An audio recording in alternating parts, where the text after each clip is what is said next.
to start without further ado and to say this: today is the 175th Security Thought Leadership webinar. 175. And the idea of thought leadership is that we critique a subject today in order that we get a better type of security tomorrow. And the idea is thinking differently, thinking outside the box. What are the issues? What are the challenges? How might we begin to encompass them in our response and in our approaches and in our way of thinking about how this is going to pan out? And the topic today is the effective management of security incidents. Is security maximizing its potential? And, you know, the good thing about this topic is it's probably at the essence of everything, isn't it? I mean, how do you manage a security incident? And there's lots of technology out there. There's lots of ideas about how it can be done. And today we've got 3 panelists, all from different parts of the world, 2 OSPA winners amongst them. Would you believe that? And what I'm going to do in a minute is I'm going to invite each of them to introduce themselves. And once they've done that, I will invite each of them to make an opening statement. 3 minutes when they get to say whatever they want to say about the subject matter.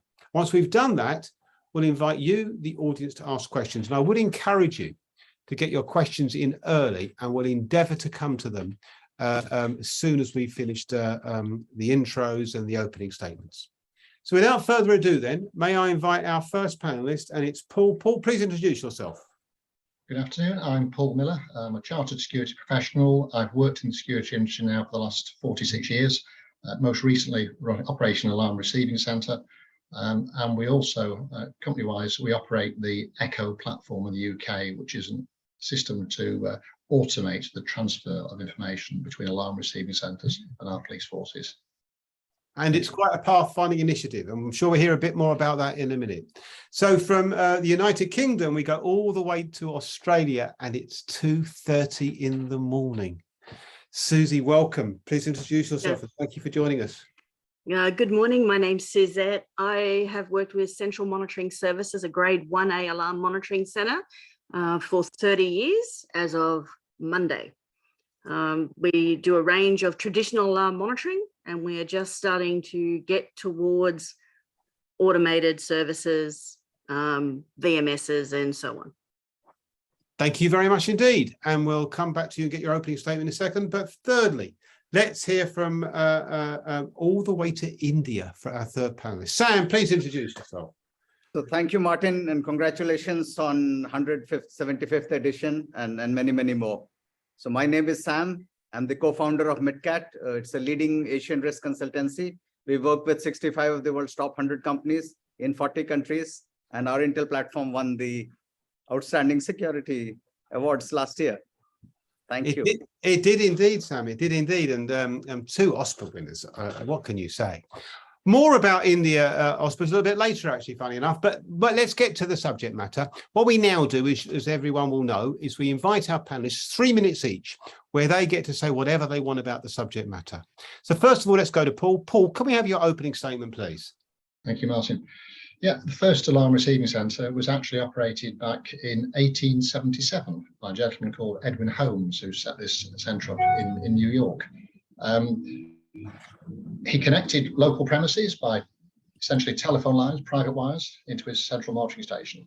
And I would suggest that what we have today is really not, in many respects, very different. The communications may be different, the way in which the signals reach the alarm receiving centre, certainly more resilient and robust. But the actual level of detail that is received at the alarm receiving centre, certainly in the UK, tends to be quite limited, which doesn't really assist us when we're talking to police forces and trying to assist them in responding in the most efficient way. There was a belief some time ago that police response time didn't really make a tremendous difference to the outcome, but some research was carried out back in 2017, I think it was Tom Kirchmeier at London School of Economics, and they reported that a 10% increase in the police response time led to a 4.7 percentage point decrease in the likelihood of that crime actually being detected. So, I think that is important. And what we've done recently in the UK is to put a platform together which links all or potentially all 97 alarm receiving centres into all 43 police forces. So we don't have to make the voice calls we make today, which sometimes can be extremely slow and reduce the police response times. Sorry, beg your pardon, wrong way around, increase the police response times. So the current response time is generally increased by about 3 minutes, according to our forces, by putting a voice call in there. So there's a delay automatically because we're talking to a call taker who will then relay the information to a dispatcher who will then organise a response to the alarm. Going forwards, we populate the dispatcher screen automatically with the information they require, and the round trip time between the information being sent out and the alarm receiving centre being notified that's been received and is being responded to averages about 1.2 seconds. So it's a real improvement upon what we currently have today with voice calls. In the fullness of time, that will be extended to other security systems and lone working devices with GPS on them, and also ultimately response from our fire authorities. At the time being, it's very much focused on our police forces. Thank you. Well, thank you very much indeed. Good context. And I'm sure we're going to come back to the whole process of automation and the advances in technology. Don't forget, if you'd like to ask a question, please use the question and answer button at the bottom of your screen, and we'll endeavour to incorporate into the discussion. So without further ado, let's go to Suzette. Suzette, over in Australia. Can we have your opening statement, please? Okay, over in Australia. Alarm monitoring centres are set up like every other monitoring centre in every other place of the world. Our primary role is security alarm detection. So you detect an incident, you prioritise the incident, and you action that incident, and then you report the resolution, and then you close the incident. So it's pretty basic steps. In Australia, we're not allowed to send the police without a confirmed and verified event. So that slows down the whole process. We don't have, actually, I couldn't tell you the number of emergency police responses that we have. We have in some states and territories what we call a link command room, where we can actually send all the jobs through to one centre that will take care of that state or that territory. Unfortunately, in the much larger states like Queensland, there can be 62 different radio rooms to call. So linking those rooms is extremely difficult. Linking them across state and territories is virtually impossible because everybody runs their own systems. So automation for us into the policing services at this stage, not even anybody's pipe dream. All of our alarm monitoring services are fairly basic. We haven't moved yet into other technologies. We're just starting to do SMS and emailing. I'm not a fan of those things because I still believe in confirm and verify. So we will probably have a few discussions about that later on. What I will say is those new technologies coupled with human-to-human operations is very exciting. And the market will open up to monitoring centres with a lot more technology-based, and here in Australia, we like to call them sexy solutions that people actually want to pay for. Interesting, isn't it? Now, here's an interesting conversation. So the first two panelists, the first one saying about the advantages of automation, and the second one's pointing out the advantage of human contact. So let's explore that, I'm sure, in the ensuing discussion. Without further ado, though, let's go to India and our third panelist, Sam. Can we have your opening statement, please, Sam? Martin, I will start with the premise that managing incidents does not happen incidentally. It requires much more. It requires leadership, teamwork, lots of planning, preparation, robust technology, tools, process, a lot of automation, training, rehearsals, contingency planning, effective communications, budgets, resources, and lots of luck. And I could go on and on. But let's, even we talk about security incidents, let's look at the threat spectrum. So what's happening on that? It's getting more diverse, diffused, complex, and amorphous. So you have more users, more data, more systems, more complexity. Threats are increasing, risks are becoming diverse. Threats are coming from within, from near, from far. And they happen in cyber domain, they happen in physical domain, they're hybrid, they involve individuals, they involve insiders, they involve terrorists, criminals, bad guys, good guys, and even nation states. And man-made and environmental disasters are a particular concern. I mean, we had extreme weather events this year. We have a war ongoing. We had stampedes in Indonesia and Korea. We had a bridge collapse and building collapses in India and Bangladesh, cyber incidents, assassinations and assassination attempts, Shinzo Abe, Prime Minister Imran Khan. We had insider threats, and social media is adding fuel to the fire. So effective management of incidents is becoming a very, very key priority for governments, community, and business leaders. Your question was, is security maximizing or even realizing its potential? Yes or no, I can't answer, but as I go along, probably you'll get the answer. And I'll take a minute or two more. Predicting or preventing is very, very important in the context of any incident. And science has become much better at predicting weather events, cyclones, typhoons, and all. So you can predict accurately, but some like earthquakes can't still be predicted. MNCs are setting up sophisticated command centers, and they're putting zero trust frameworks and technologies, and governments are also becoming better at predicting and preventing disasters. So there is this Odisha government in India on eastern coast, where every year you have cyclones, and we used to have thousands or hundreds dead. And last 2-3 years, it's been amazing. And similarly in Florida, you have a governor who is electorally rewarded because, they handle their things quite well. So Intel will be the key in the fight against this thing. And you need predictive, business relevant, hyperlocal, and it will be a mix of both what Paul and Susie said. It will be a mix of people and it will be a mix of technology. So technology will be a key ally in our fight. It will provide real-time situational awareness. It will provide unified interfaces. It will integrate systems, devices, users. It will give us a common operating picture. It will reduce time to find out an incident, to react to it, and to solve it. And apart from that, leadership and teamwork will be extremely, extremely critical, because when times are good, even donkeys look like horses. And it takes crisis, to produce leaders. Communication will be very, very important. Critical event management is becoming very, very specialized. Interagency cooperation, as Martin would know, will become very important, because the terrorist criminals and bad guys, they always operate in gray zones where lines of authority crisscross and all. I could go on and on, but I will, end where I began. That is, managing incident does not happen incidentally. It requires a lot more. Fantastic, Sam. Fantastic. Let me now come to questions. Please, if you'd like to ask a question, use the question and answer button at the bottom of your screen, and we'll incorporate them. We've got some questions in advance as well. Let me come to you first, Paul, because rather interestingly, both Suzette and Sam have pointed out the people-human dimension, and it almost seems as though what you were saying is we've managed to cut out the weak link, the humans, and we can speed up response times, and it's a lot better as a result. Are you missing something here in terms of underestimating the importance of the people factor? We haven't actually excluded the human. It's still the human at the alarm receiving centre that's going to make the decision as to whether an emergency response is required. The difference being that once they've made that decision that they need a response, they've now got a much faster way of achieving that. Because picking the telephone up and making a voice call is a lot slower than sending the same information, but sending it electronically, sending it directly to a dispatcher. There's no confusion.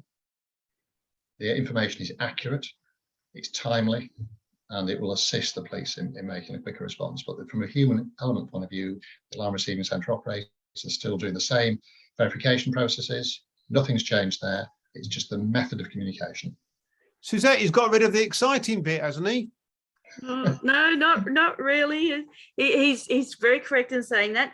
Over the last 2 years, we have had multiple patrols providers say to us, don't call us anymore. We don't want to put a person in the room. Send it via email. So there was a bit of push on that, and I pushed back, because Australian Standard says you will confirm and verify the event. Now, they can confirm and verify via a read receipt from their emails. And once they do send me that read receipt, they can't explain the 2-hour delay. So I do push back really hard on private security patrols. If they don't take our calls and do not report back to us, I try and find an alternate provider. Okay, interesting. Sam, I want to come to you, because one of the questions I got in advance, Sam, was about the complexity of effective incident management. And of course, your opening words really sort of identify that. And the question is, isn't the truth is we underestimate as a security sector the skills required to manage incidents effectively, and that because of that, and because we don't appreciate those dynamics, and of course you summarize them quite well, that's why security is not good at this. Now, would you agree with that, Sam? Would you say that the truth of the matter is this is a specialist task, it needs a lot of expertise, and the security world hasn't en masse, with some notable exceptions of course, hasn't en masse really grasped this? Absolutely, completely agree with you. And I agree with Paul and Susie both. See, so there are two stages. I think when we are in Intel business, so when you are looking at Intel and good, actionable, vetted Intel, business relevant, and you want to act on it, I think the first part of it, 80–90%, that heavy lifting has to be done by the AI. So you can plot all the 450 locations of a global corporation, and you can get customized Intel. So that will be probably technology will be much faster at picking it up. And then how to put that, so all the mundane tasks will be automated. So humans, leaving the humans free for making the decisions. And you require very talented, capable people. Everyone cannot work under stress. Everyone doesn't excel under stress. You require great leadership, teamwork. It's kind of a very mundane, boring job. Exciting things happen only 5 minutes or 10 minutes in a day or in a week. So you need a very, very kind of, so we have a very, tough vetting process for that. And you require very high level of leadership and teamwork. But it's all, in the end, a combination of AI and ML assisted platforms, which can get the intel, good quality, capable people who excel in those command center type of conditions. So carry on, sir. Yeah, and also it requires a lot of cooperation, so it requires cooperation within the teams. So incident happens, then you require, it's not only security. Incident is too important to be left to security alone, incident management. So you require a security team, you require a BCP and crisis management, the HR team, the legal team, the PR team, the leadership team. You require external folks who have to react, the law enforcement, the local administration, the disaster management folks, the firefighting, ambulance folks. So and even at for big things like COVID, climate, and all, you require even the intergovernment cooperation. So it's a lot of good people, good teamwork internally, good teamwork within the country, and probably globally. And India, just a quick question for you, Sam, because the one thing you do have in India is people. You do have in abundance. Is it easier in India to find good people because a lot of them, or do you struggle in India as well? No, so essentially, again, you have to do a lot of vetting. So there are a lot of people, but once you vet, you do get talent, and that is why India is becoming actually a favored center for regional and global command centers. So you have a lot of these coming up in cities like Bangalore, Hyderabad, Pune, Mumbai, Gurgaon. So these are all becoming global and regional command center hubs. So you do get pretty talented people at affordable prices. Attrition, you have to manage that. Okay, thank you very much. I'm going to ask Paul, and I'm going to ask Suzette. Suzette, you first, the same question about the skill sets needed to be effective at this role. I mean, carry on, Suzette. Has Sam over-exaggerated it? No, I don't believe so. I agree with Sam. They're a highly skilled individual that come into a monitoring center and actually perform the task well. They have to have a great customer service skills. They have to be prepared to work in a team. They have to understand that it can get boring and monotonous. It's not a role where they just sit and look at a screen. They do have policies and procedures in our room, and everybody is trained and tested on a regular basis. But they have to have a whole range of different skill sets. And with the introduction of the new technologies, it brought a whole range of other new skill sets that we had to identify. And some things you cannot train. Some things are just natural and instinctive to people. So we had to change our vetting process. We had to upskill the ones that we had existing. Now, that wasn't too difficult for us. Most of my people have been in place for 10 years or more now. So as I said at the start, I've celebrated 30 years on Monday, which is actually 31 years, but back then we didn't have the records that we have now. So my people stay on and we train, we nurture. If they're any good, we don't cut them loose. And we do target those skill sets. We look for people that are people that want to learn, that want to do the job, that take pride in themselves. And the thing is, I'll come back to you, Sarah. I just want to get to Paul in before, but Suzette, just one quick question. Are you able to find these people where you work in Australia, but are you able to find these people? It's a lot more difficult today than it was 4 years ago. Because? COVID. Yeah. The fact that we do work rostered hours, although we used to just wholly and solely try to employ returning mums, so nobody from within the industry, because they tend to bring bad habits that you can't train out. So we would find them, train them and develop them. That's a little more difficult today, finding people that is prepared to work the afternoons and the night shifts and the weekends. Okay, thank you very much. Let me come back to you, Paul, now, the same question, because, I mean, you've been at the forefront of initiative in the UK to try and professionalise this whole approach to call management. But of course, with that, are you finding that it is easier or difficult to recruit for the side you're on, Paul? And are you finding the police responses are up to the task? Paul, both sides. Thank you. Yeah, I mean, I very much agree with Suzette here. We're in a similar situation. Most of our people are fairly long-term, 10, 15 years. So we don't have a massive turnover of staff. When we do recruit people, we recognise, I think, fairly quickly whether they're going to be able to successfully carry out the role, and where they can't, you know, they just depart and we bring somebody else in. So we've generally got a good team. Again, as Suzette has said, it is difficult covering nights, weekends, antisocial hours. People don't actually want to work them. Looking at the automated transfer side of things, we need other skills here. We need IT people, we need software developers, and they're more difficult to find the right sort of people, because this has got to work, you know, 100% of the time. We can't have software that falls over and crashes. It's got to be solid, reliable. And again, we're fortunate, you know, we've got people who've been with us for, again, 10 years plus doing that sort of work. We've got one or two outside consultants, again, have got a vast amount of experience.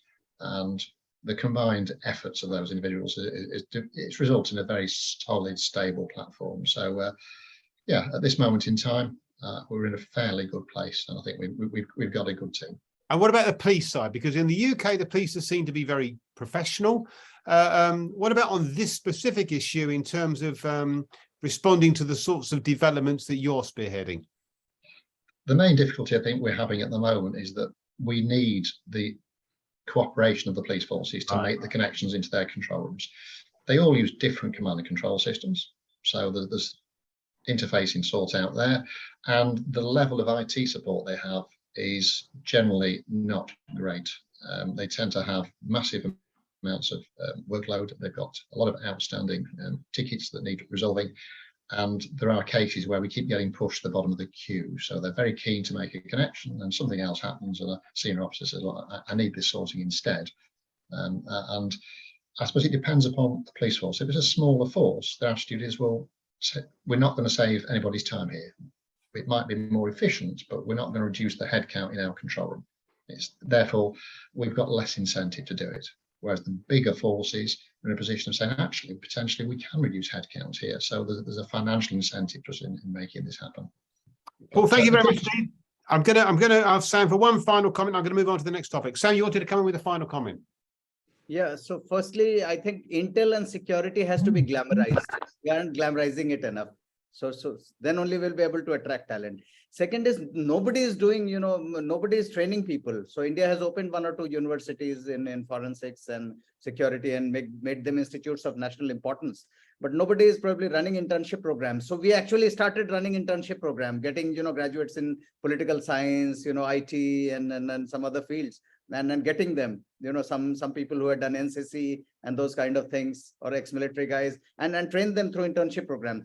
Third is critical event management is becoming very, very specialized. And then there are a lot of integrated platforms and they are coming up, but probably there needs to be greater standardization across the globe of all these. Really interesting point you raised there, actually. I just want to ask about the training bit, because Dennis Shep from Canada, Paul, I'll just come to you first on this, says Canadian colleges colleges offer a 1 to 2 year emergency call centre programme, mainly for 911 centres, emergency centres. Do security operations centres use the same approach? Have we got anything equivalent to that in the UK? I'll come to you in a minute, Suzette. Have we got anything equivalent to that in the UK, Paul? We really haven't. The only thing that's happened recently, I think it's through CPNI, is they have actually offered a course. It's primarily dealing with terrorist incidents, which potentially, from a visual point of view, alarm receiving centres could be monitoring. So they actually are offering a course, because again, that's something hopefully which never happens. So if it does, alarm receiving centre operators and town centre operators will be less able to react appropriately, because it's never happened before. And certainly the feedback from the individuals and responders that have been on that course has been very, very positive indeed. So I think that's the closest we come to the moment. There is no sort of formalised training course for alarm receiving centre. No, that makes sense. Suzette, for you, very briefly. Okay, no formal training is implemented. It's a license requirement here for everybody to hold a security license. So they go and apply for the security license, go through a proper person's check, and then it's up to the individual rooms to train their operators to how they want them trained. That is a better option for us than having a formal qualification, as every room in Australia uses a different automation software, have their own policies and procedures. So we've found it works better for us because we don't have to unteach or unlearn something that they've learned in a training course, because we did attempt that at one point here in Australia. What we used to do as Central Monitoring Services is recruit university students through the school holidays and Christmas periods. We'd recruit them into the monitoring room, start them off. They learn quickly because they're used to learning. They learn quick, they take instruction. You give them a policy and a procedure manual, something that they can tangibly hold on to, and they pick up the ball and run with it. So for us, that worked quite well for nearly 30 years. Final comment from you, Paul, very briefly, because I want to move on to the next topic if I can. Yeah, just to say, in relation to the UK, we do have the Security Industry Authority who license operators. Having said that, the training they offer is very much town centre CCTV or security guard. And there's so much of that course, 80% plus, which our people have to do, which is completely irrelevant and doesn't help them in any way at all with their day-to-day job. Okay, let me just very quickly move on. I'll come back to you. We've got to move on because otherwise we're going to be here forever. And I want to get on to the next topic. I'm going to come to you, Sam. Listen to this, Sam. This is not just applied. This has cropped up. We did a webinar a few months ago about attracting people to the security sector. And this question come up, but you said something interesting just now about we need to glamorize security work. Listen to this question, Sam. It comes from Susil Pradhan. I hope I've said that right. Is the woke culture killing the security emergency response industry? I feel it is, since many younger people want work-life balance over diligence and sheer hard work. Well, whether that's right or wrong, is there an issue here about we've had a big thing in the UK about this, by the way, Sam, so it'll be of interest. Your views will be interesting from an Indian perspective on many of the audience. Wokeness and its impact on security. In the context of this particular topic, what would you say? I think a lot depends on two things. One is the organizational culture. So we ourselves manage command centers for a lot of organizations, and outsourcing is a very, very common kind of theme in this industry. So I think it depends on two things. One is the organizational culture, the organization which is staffing it, and two, the organization in which they're working. And the second is lot function of leadership. So I've seen some command center leaders, or alarm center leaders, they go out of way to make sure that the atmosphere is light, they promote team spirit, they dissuade one-upmanship, and that really try to promote everything, that makes it more efficient and workable. And then there are others who are at the other extreme. So I think the jury is still out on this.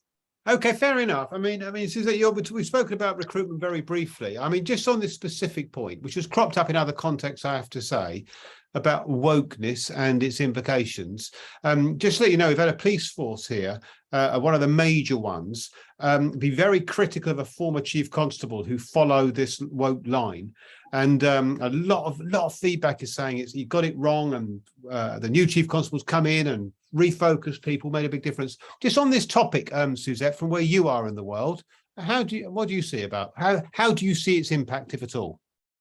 All right, so it does impact.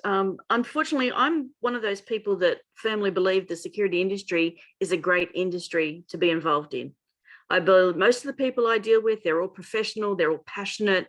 So for me, I don't see a lot of that negativity unless it's coming from the major networks on TV, because there's been an incident somewhere along the way.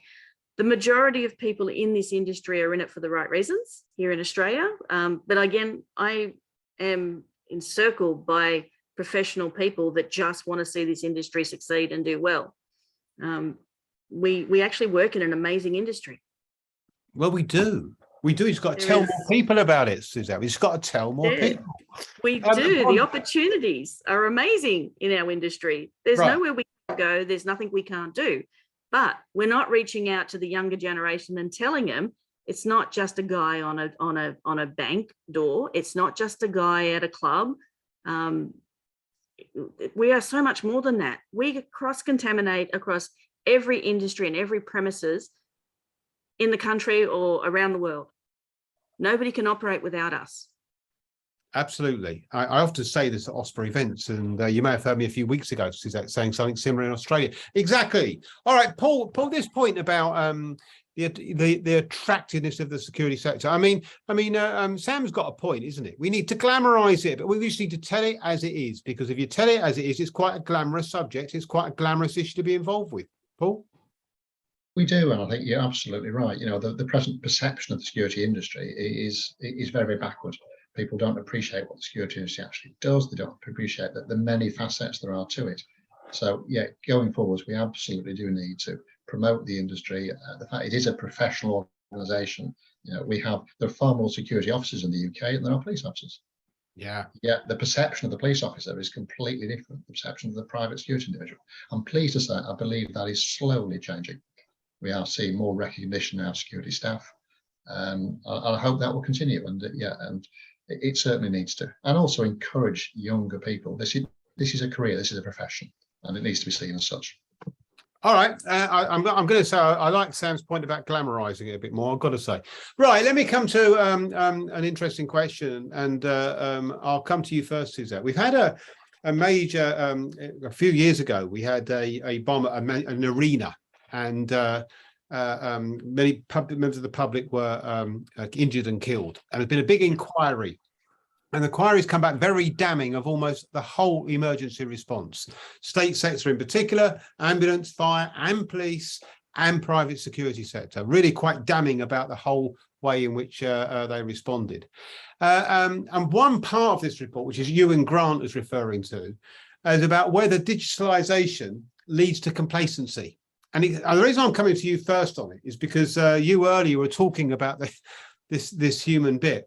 It's an interesting point, isn't it, actually, because there is a need in the world of security just to get that balance right. And I wonder whether there is a danger. Is there any concern of you that digitalisation that is leading or could lead to complacency? Paul, I'll come to you straight after. I believe it's already leading to that. Unfortunately, with the automation of just standard alarm response, dispatches, telling key holders that the alarms have gone off. If we automate it, we don't have to pay an operator to do it. But when you automate something, you don't get that common knowledge, that ability to understand what's actually happening with the premises. I'm all for, automations,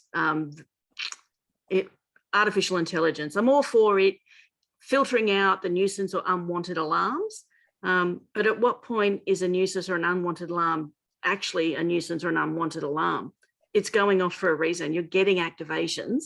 If you're getting 15 activations off a premises, it's a pretty safe bet that it is an alarm and there is an intrusion on site.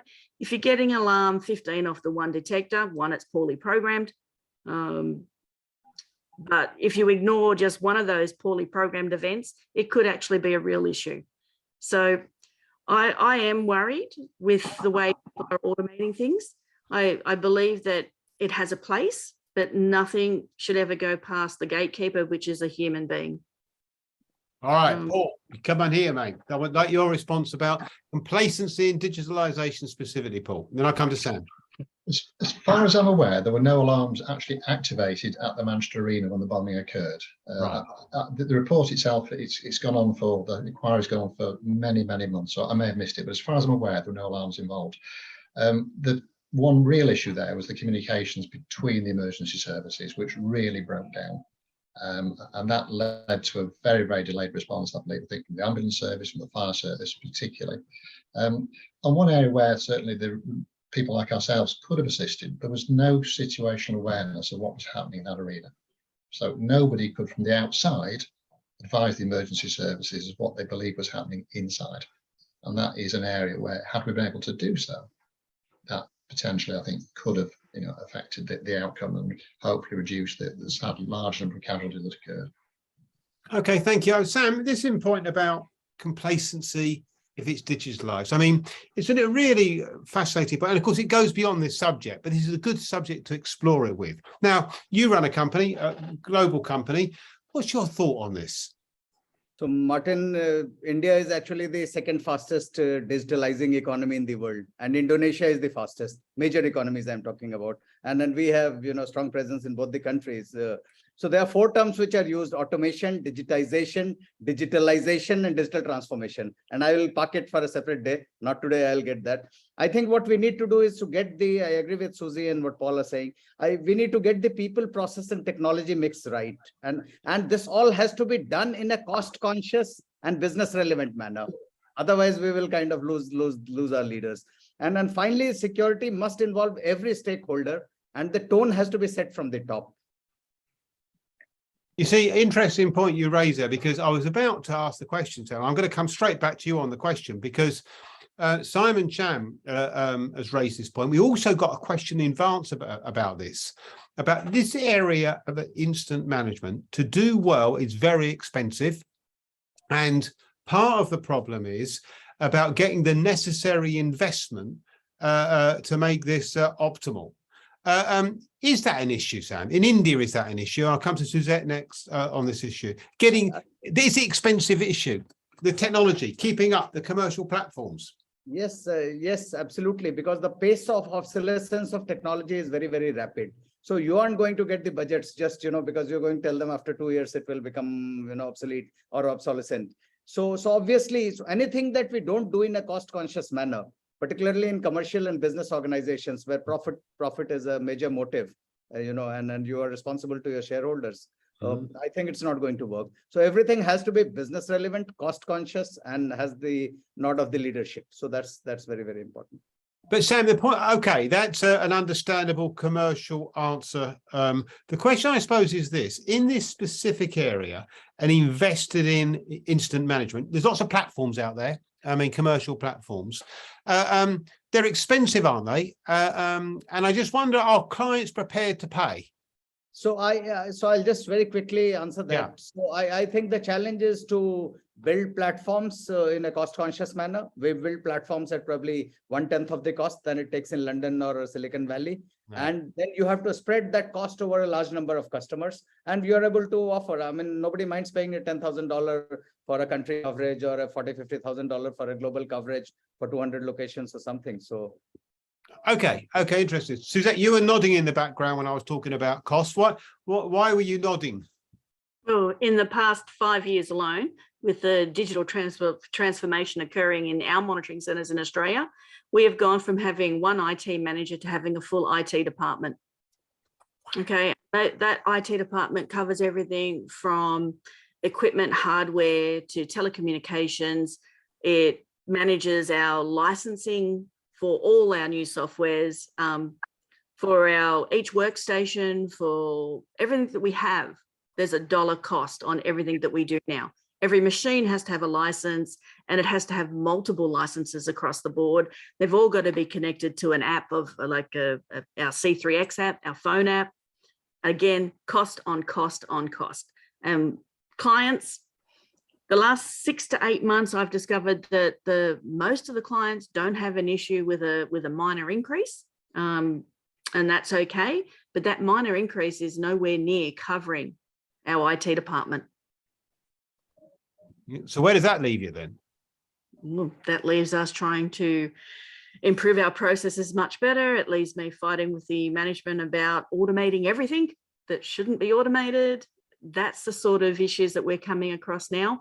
A number of monitoring centres have already gone down the line where they're just SMSing alarm activations because they deem them, the priority is just an SMS, which is great, except the operators have to be trained to enter that data entry into these systems.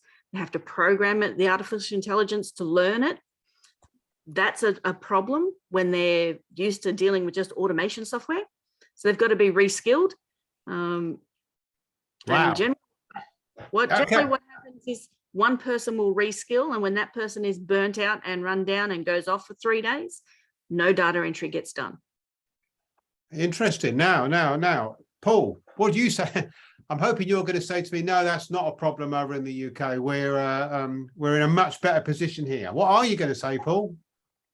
I don't think we are in a much better position. It's a very, very similar. You know, the systems are becoming increasingly complicated. We worked with an organisation for a number of years where we backed them up, and quite recently they've come to us and said, look, the technology we're using, our operators, it's not their primary function, that are really struggling with it. Can you take the whole lot over? Can you do that monitoring for us? Because our staff simply can't cope with it. They could cope with it 10 years ago. It was relatively simple in those days. It's not now. Please, can you take it off us? So yeah, we're in a very, very similar situation here. Interesting one. That was a good question. Thank you very much indeed, Simon Chan, for the question. Very quickly, I've got questions coming in and I just want to see if I can do them justice. I'm going to give you 30 seconds to answer this, Sam. With the proliferation of harmful implements or materials wielded by malicious individuals, how can we motivate or train emergency responders from the private security sector to deal with the potential harm to themselves? Back to this point about glamorizing a role, Sam, that's a difficult one to glamorize, isn't it? Not really, because we have seen promotional videos of armed forces and all. And when you pose these really challenging situations and other things and how we came out trumps, you know, this really is going to motivate the young people to join. But again, we have to tell them that there is a very thin line between bravery and stupidity. Yeah. Okay, very, very quickly, Suzette, Tracy Rogers says, what do you feel about the effectiveness of automation when dealing with a critical incident? As this can this remove the emotional element and speed up attendance? Very, very quickly, 30 seconds the most, and then 30 seconds for Paul. It does depend on the incident. So if you're going to send out immediate alerts just to notify people that stuff is going on, to give them a warning to go to safer ground, sure. If it's where something actually has to be relayed to somebody because there is a need to that, I still believe human to human contact will be better understood. Okay, Paul, your answer, is it similar? Yeah, I mean, we're very fortunate in the UK in that our police forces do respond to our alarm systems. So we only generally communicate with them. It's very unusual that we'd have a private responder. And in that case, what we're doing at the moment to actually improve the speed of that information being transferred, that is where the difference is going to be. The fact that we can get the information on the screen within a second, rather than the current pick up a phone call and discuss it, and it can take a lot longer. Panel, thank you so much. That was a fascinating conversation. I have to say, we could have gone on. More questions we didn't get the chance to address, but thank you very much indeed for your time. Thank you, audience, as well. Full of good questions and a really interesting topic. This idea we've got to glamorize a security role, though, I mean, is absolutely important. Interesting point about costs as well and how we might manage those going forward. Thank you very much indeed, panel. Excellent, excellent, excellent. A few final comments from me, if I might, very, very quickly. Just to say, we've got some events coming up. Next Monday, the Tackling Economic Crime Awards are taking place in London, United Kingdom. On Tuesday, in Hanover Zoo in Germany, the German Oscars. On the 8th of December, the Canadian Oscars. It's a virtual award ceremony and it takes place right after one of these webinars. Look out for that on the 8th of December, the Canadian Oscars. On the 15th of December, the Cyber Outstanding Security Performance Awards, our first physical event, a global award scheme, Cyber Oscars. Look out for that. 10th of February, India Oscars. Please note this, Sam, from the panel. And on the 23rd of February, the UK Oscars with a Thought Leadership Summit in the afternoon. In fact, on the Cyber Oscars on the 15th of December, SASIG are helping us organise a Thought Leadership Summit. Look out for those dates and we'll remind you of them in follow-ups. The next webinar, 2 weeks today, Security Excellence. What can security professionals learn from physical security experts and vice versa? So look out for that in 2 weeks' time. Once again, ladies and gentlemen, thank you very much indeed for joining us. Panel, thank you very much indeed for your insights. And wherever you are in the world, until we meet again, stay safe.